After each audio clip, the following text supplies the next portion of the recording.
Now that they found Gene Hackman, his dog and his wife, all dead mysterious, they can't figure out what's going on. But we've seen this movie before. For the past 20 years, my wife Evie and I have been the victims of criminal activities perpetrated by a small network of individuals who are out to destroy us personally, professionally, and financially. So as it is in music, it is the same in the movies, it's the same in Hollywood. Are you going to be down for what you signed when you was a youngster hungry when you get older? This network of individuals is manipulating the banking system and the criminal justice system for the purposes of sabotaging our credit and our credibility. Up until a year ago, Evie and I had never had any run-in with the law whatsoever. We are not criminals, nor are we fugitives from justice, nor are we crazy. We are simply artists and filmmakers who are being racketeered on. We're starting to see why Hollywood and the music industry goes after the young and preys on the youth. It's all because they want to take advantage of them financially and spiritually. Because we all know there's some dark stuff going on in Hollywood and in music. But truth is bearing itself.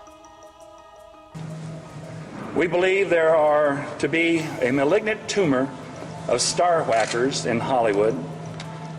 How many people do you know personally who have died suddenly and mysteriously in the past 5 years?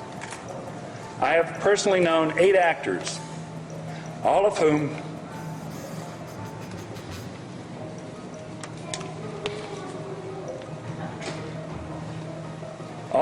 I have worked with and was close to. Heath Ledger, Chris Penn, David Carradine among them. I believe these actors were whacked, and I believe that many others, such as Britney Spears, Lindsay Lohan, and Mel Gibson, are being played to get at their money. In the meantime, many a celebrity's image and marketability is being co-opted and destroyed. Google helps out by keeping the negative stories near the top of a celebrity's webpage because it's the negativity that brings in the advertising revenue. Google definitely took it to the next, but it was happening way before Google. You have to remember these things. You got to remember what's going on even today at this moment. Negativity on athletes, negativity on stars, always did more in the papers. Even when it's lies, they never go back and fix them.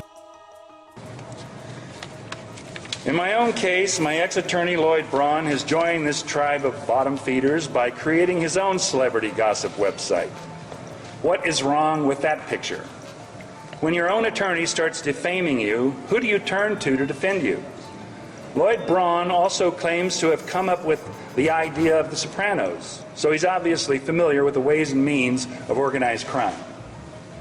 Unfortunately, my brother Dennis has made matters worse by buying a house from Mr. Braun on property Braun originally bought with money he embezzled from me.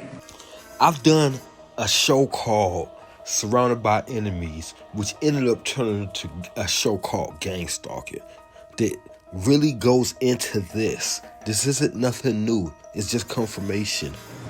I recently discovered, much to my surprise, that Dennis is also on the deed to my Santa Barbara property. This is also the work of Mr. Braun, further confounding the validity of the transfer of my fully furnished property in 1992 to Mr. Bruce Berman.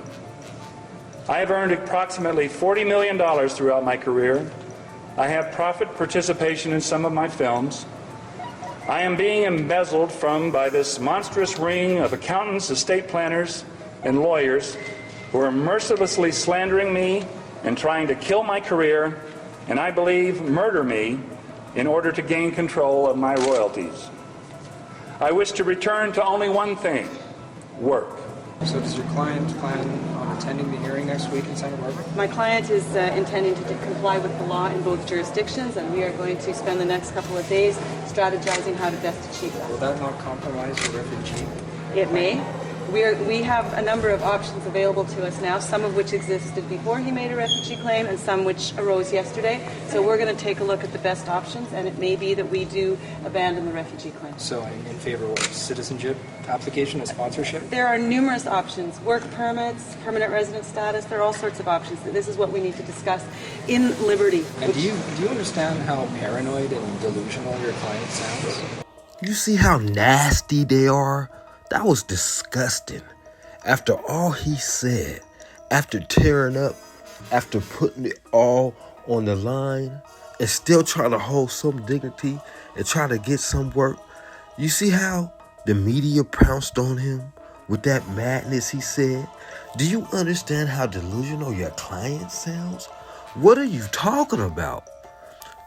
The original reporters were supposed to be unbiased because they understand that there could be jury listening on anything going on, but not these filthy pigs. I'm not going to comment. I'm not going to comment? Word, son? That's what you going to say? I would have turned to her and said, you're fired. No, you're supposed to say, no, my client is telling the truth. My client is telling y'all the secrets is what's going on.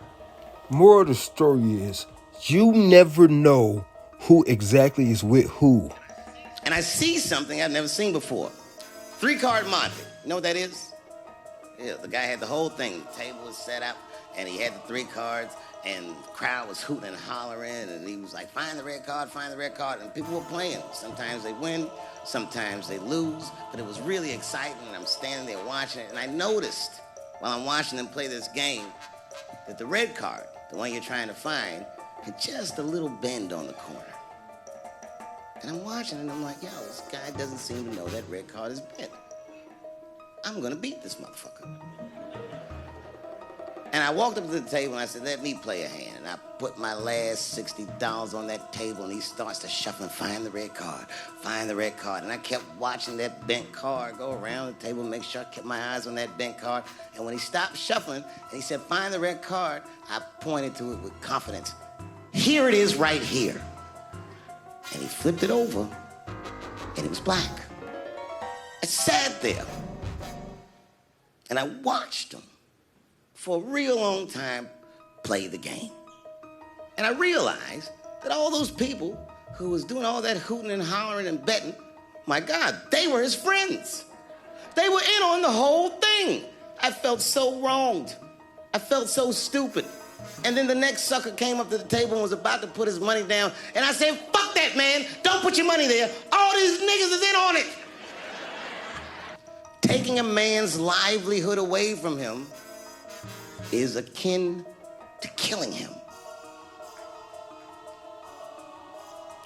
Do you know why Prince, the famous rock star that was a friend of mine, do you know why he called himself the artist when he came back? He calls himself the artist because that's what they call us in our contracts. Oh, these contracts are crazy. You should hear the terminology they say in these contracts. To use your name and likeness in perpetuity throughout the universe. Who the fuck could possibly know what that means? Nobody does. It's so complicated, in fact, that when you're a kid like me, you have to hire somebody to tell you what that means. And you sit down at a table and you do the contract game. And that's how I got with Comedy Central. I signed the contract. But I signed the contract the way that a 28-year-old expectant father that was broke signs a contract. I was desperate. I needed a way out. And it wasn't good money and it wasn't good circumstances. But what else am I going to do, I said. And all these white people sitting at that table told me, trust us, Dave, it's a good contract. And I looked around the table and they all seemed to agree it was a good contract. But what if it was like that game of 3-card Monte? What if they were all friends and I didn't know it? You know, when I was a kid, I used to see these trails in the sky all the time and say, oh, that's cool. A jet just went over. And then you started to see a whole bunch of them. And next thing you know, everybody in your neighborhood was fighting and arguing and you didn't know why. Okay, and and you really didn't know why. I mean, everybody was fighting. I had to get freed from the mentality of being a slave. That's not to equate myself with the same situations that we suffered coming to this country, but you know, everything is relative. If you are owned, you are owned. If you can't do everything that you want to do, if there's a ceiling and you're not allowed to go as high as you can go, you are in fact a slave. Ever since my third album, I wasn't really taking large advances from the recording companies. I was recording the albums myself in my own studio. The way I looked at it, I owned the work because I paid for it. Us were signed to these really restrictive agreements. You can't get out of them until you deliver X amount of product. And that product would actually belong to the corporation that you're recording for. You know, I don't own Purple Rain, and I don't own When Doves Cry or Little Red Corvette and things like that. And if I had the ownership rights to these particular masters, that makes you a player. Now, I'm not trying to paint Prince as some saint, but it goes back to what we were saying earlier. When you sign something as a child, you outgrew what you signed, and they won't let you go. They got their hooks deep inside you. It happens like this in the NBA too. Somebody outplays what they're being paid, but they still keep that contract, i.e. Scottie Pippen. Then strange things happens when you start bucking the system and start wanting to go out of the matrix, just like Kobe Bryant, just like Prince, just like all these people that we are speaking on, just like Gene Hackman. There's something strange in the water. An A-list actor found dead in a Bangkok hotel, tied up in a shocking way. Was it an accident or something far more sinister? David Carradine, best known for Kill Bill, was found dead in 2009 under mysterious circumstances. His body was discovered in a hotel closet with a rope around his neck and other parts of his body, leading authorities to suspect autoerotic asphyxiation. However, his family believed there was foul play involved. With conflicting reports and unanswered questions, the truth behind his death remains a mystery.